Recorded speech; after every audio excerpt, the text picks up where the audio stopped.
The other day I was engaging in some absolutely fatherless behavior by swimming through the dumpster fire that is Twitter.com. On this website I came across an interesting discussion about reviewing video games. The discussion was about reviewers finishing video games before reviewing them. There were some pretty decent points made on both sides of the argument, but I wanted to break down my thoughts about it.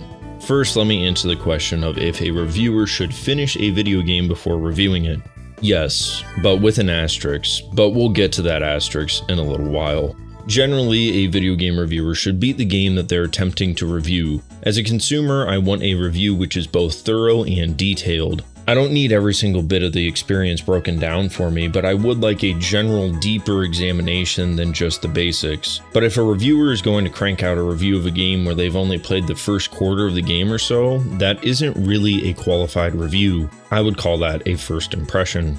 That's not to say that first impressions don't have their use, they certainly do. They can let me know how a game runs, if online systems are functioning, or if the client is going to ship with malware. But a first impression isn't a review, and treating them like they're the same thing is a little bit dishonest. A game's quality can vary pretty drastically between sections, and I want to know how the game is as a whole. Some games start off really rough. Skyward Sword has a slog of an early game, and while I don't think it ever really redeems itself, if a reviewer only played the front of that game, they would come out with a much more negative impression than I think the game really deserves.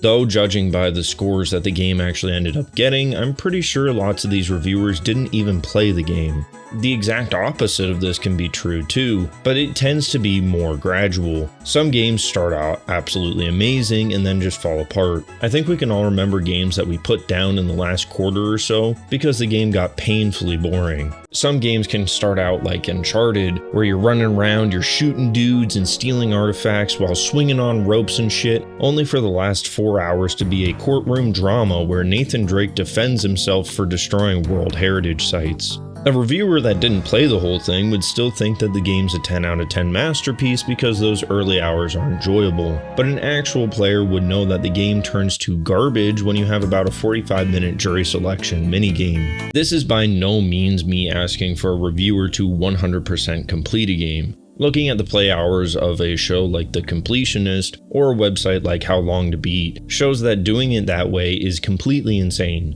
I love hearing the review of someone who knows the game like the back of their hand, but that level of familiarity is not necessary to give a good review. But on the other hand, just not finishing the game makes me question the reviewer's intentions and if they're really qualified to talk about the product. If someone told me that The Godfather was an awful series of movies, but they only watched the first 30 minutes of the first one, I would just disregard their opinion. If somebody called Drake's Scorpion a great album, but only listened to the singles, they by definition would not have any idea what they're talking about. As a reviewer, your job is to help me make an informed purchasing decision. This involves you getting completely informed on the product that you're supposed to be telling me about. If you're not willing or able to finish the game before making the review, then don't do a review. With my answer out of the way, let's look into some context and why this would even be an argument in the first place, and then we'll get to that little asterisk that I have in my own answer. Like I said, this video was brought on by Twitter, which was having a discussion about reviews in the wake of Elden Ring. Long story short, a lot of reviewers were worried that they weren't going to be able to finish the game before their review embargo was up. For those of you who don't know what a review embargo is, it's just an agreement that says that the outlet can't publish their review until a certain time. In this discussion, there was one thread in particular that really stuck out to me and got me scratching my head.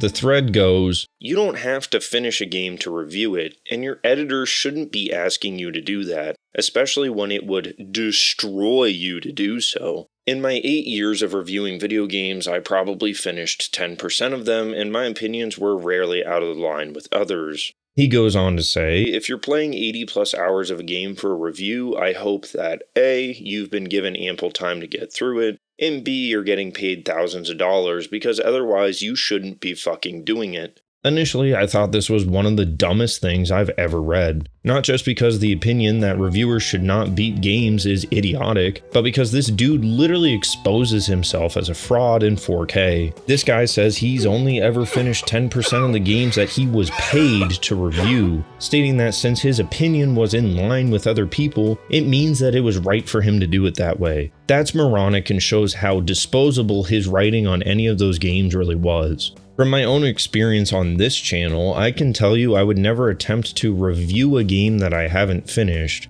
But the games that I do talk about, I make sure to see to the end. I can't talk about a game in its whole if I haven't seen the whole of the game. If I'm trying to make an in-depth video on a game I've barely played, it's a direct recipe to look like an absolute moron. But judging by this guy's take here, I don't think that he ever worries about looking like a moron. I do agree with him when it comes to a crunch period, which is a multifaceted problem, and it's mostly a problem that is out of a personal writer's hands and squarely in the hands of the publishers, be it of the game or of the article. The writers of these reviews are not the people making decisions as to when they're going to get the game, how much time they're going to have with it. It's out of their hands. The game's publishers decide when review copy ships and when the embargo lifts. But when these times are is completely arbitrary and can change from studio to studio. Some studios give people ample amount of time to finish a video game to make sure that when they are reviewing the game, they are able to look at it in its totality. Some publishers will give out a review copy the same day that the game comes out, giving reviewers no time to play through the entire thing. It's a real case-by-case problem, and to the writers that get handed this kind of mess, I feel for them. Some of this problem comes down to the way that an embargo system even works. The good part is a review embargo will make sure that nobody gets a head start on generating traffic. On the other side of this, it means that there's an absolute feeding frenzy for that traffic once the embargo lifts. Reviews are just one part of this feeding frenzy and typically the most important part, but the websites need to keep generating clicks pre and post release. A review is going to bring a lot of traffic in, but you need to have more than just that. You need to have the game plastered everywhere. So this is when they'll typically publish supplementary content like guides, thought pieces, flaming hot bags of dog shit, and general capital C content. You need to stop everything. This is not okay. This needs to stop now. It's time to stop. It's time to stop, okay? No more. Where the fuck are your parents? Who are your parents? I'm gonna call Child Protective Services. It's time to stop. All of these factors can result in review crunch. In this mad dash to write the most headlines about the hot new game, it can damage the way that the writers feel about the game. We can both agree that putting in an 80-hour work week to try and finish a review is not going to be worth it. There's no way that somebody frantically pushing through to meet a deadline is going to put out their best work. But it's also for this exact same reason that I don't really put that much stock into early reviews or large gaming sites as a whole. By and large, these websites don't care. They are just here to generate content and get clicks. These are the exact same websites that have given Call of Duty and FIFA top marks long after they stopped deserving them. They're content mills meant to spit out content to meet deadlines. I'm not saying that there aren't great people doing great work within the industry, but thanks to embargoes and hype cycles and the way that video game publications work, it's an industry that necessitates timeliness and trend chasing over anything else. Within that working context, I can see how somebody could get their brain twisted to think that finishing games is superfluous to giving a good review. From a business perspective, it absolutely is. What you say about a video game isn't really important as long as if you're riding the line that everybody else is. If you write a review that's in the same ballpark as pretty much everybody else and you generate a lot of clicks from that review, what you put into it doesn't matter.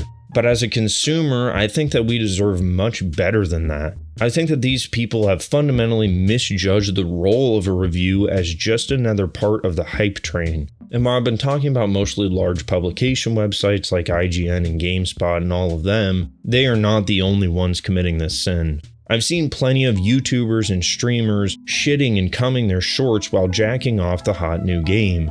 They'll call it the best game of all time, they'll say it's going to kill whatever franchise is going up against it, only for them to completely turn on the game after it actually comes out and call it terrible. Meanwhile, people on Twitter will use review scores as some kind of sacred text to further their console wars. To many people, reviews mean much more and much less than they probably should. A review is really only there to help you make a decision on whether or not the game is right for you. Regardless of your thoughts on the role of reviews, I think it's important to remember that if they won't even finish the video game that they are trying to review for you, they probably don't have your best intention in mind. It's important to stay vigilant when you're reading reviews from anybody to make sure that it's not just a free advertisement on behalf of the publisher. If it's surface level and they call it a 10 out of 10, it might be the best choice to read a different review and disregard the one that you're looking at.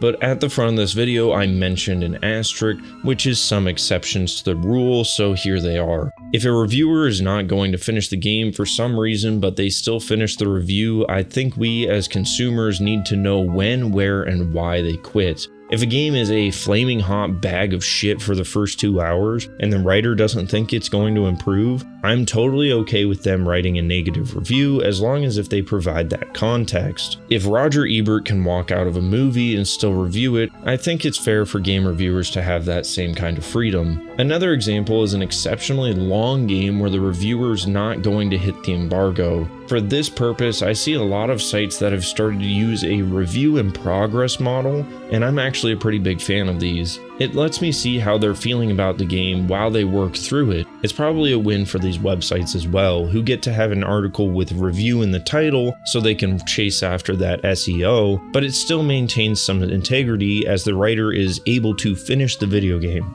For rare games that have no ending and keep going on forever, at least tell me how many hours you played of the game.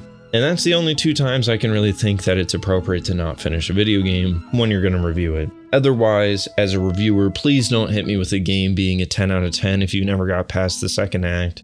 A lot of this is why my trust in these media outlets is a lot lower than it used to be. I get better coverage from people here on YouTube that are very enthusiastic about new releases. Hell, sometimes just watching somebody on Twitch gives me a better idea whether or not the game's for me. Reviews are still important, and I think that they do have their role, but if you're going to approach a review as something to just kind of shrug off and not put your full effort into, please find a different job.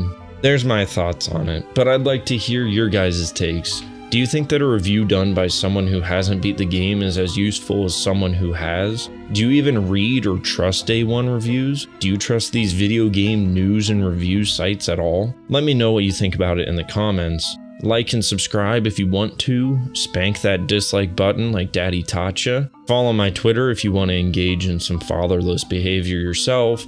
And I'll see you guys in the next one. That's right, we're Japanese.